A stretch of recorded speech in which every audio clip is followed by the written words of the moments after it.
श्री कृष्णा। आश्विन शुक्ल पूर्णिमा को शरद पूर्णिमा कहा जाता है। इस वर्ष शरद पूर्णिमा 16 अक्टूबर को बुधवार को मनाई जाएगी। शरद पूर्णिमा का बहुत ही खास अवसर होता है। धर्मशास्त्रों में इस दिन को कोजागर व्रत माना जाता है। इसी को कौमुदी व्रत के नाम से भी कहते हैं। भगवान कृष्ण ने जगत की भलाई के लिए इसे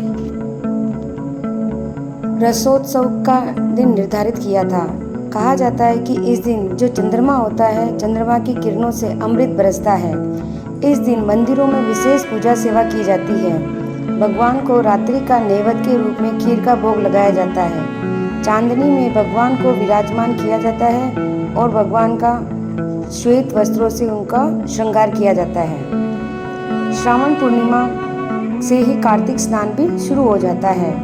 माताएं अपनी संतान की मंगल कामना के लिए ये पूर्णिमा का व्रत रखती है और देवी देवताओं को पूजती है। शरद पूर्णिमा के दिन चंद्रमा पृथ्वी के बहुत पास आ जाता है, इसलिए अमृत प्राप्त करने की इच्छा से शरद पूर्णिमा की रात्रि को खीर और चपड़ा रखते हैं। इस दिन चंद्रमा की रोशनी में सुई में धागा पिरोते हैं, उससे आंखों की रोशनी भी बढ़ती है। शरद पूर्णिमा की रात्रि में खीर चपड़ा रखकर दूसरे दिन उसे खाया जाता है। इसी शरद पूर्णिमा के दिन भगवान श्री कृष्ण रास लीला करते हैं समस्त गोपियों के साथ।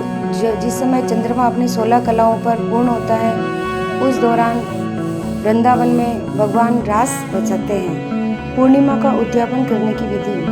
यदि किसी ने इस शरद पूर्णिमा को व्रत रखा है तो वह 13 पूनम होने के बाद इसका उद्यापन करते हैं। उद्यापन में एक चांदी के लोटे में मेवा भरकर रोली चावल से पूजकर और रुपया चढ़ाकर उसको अपने सासू जी को पाँव लगकर उनको दे देते हैं। इसी प्रकार कोई चुन्नड़ पूनम भी करते हैं तो इसी दिन व्रत रखते हैं और 13 चुन्नड़ एक सासू जी को, बाकी 12 जने को दे देते हैं, सुहागिन औरतों को।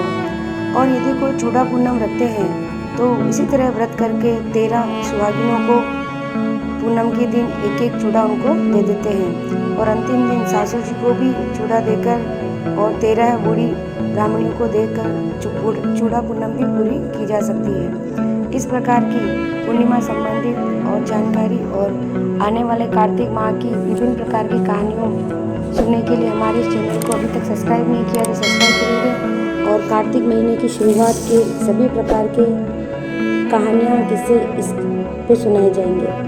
जय श्री कृष्ण।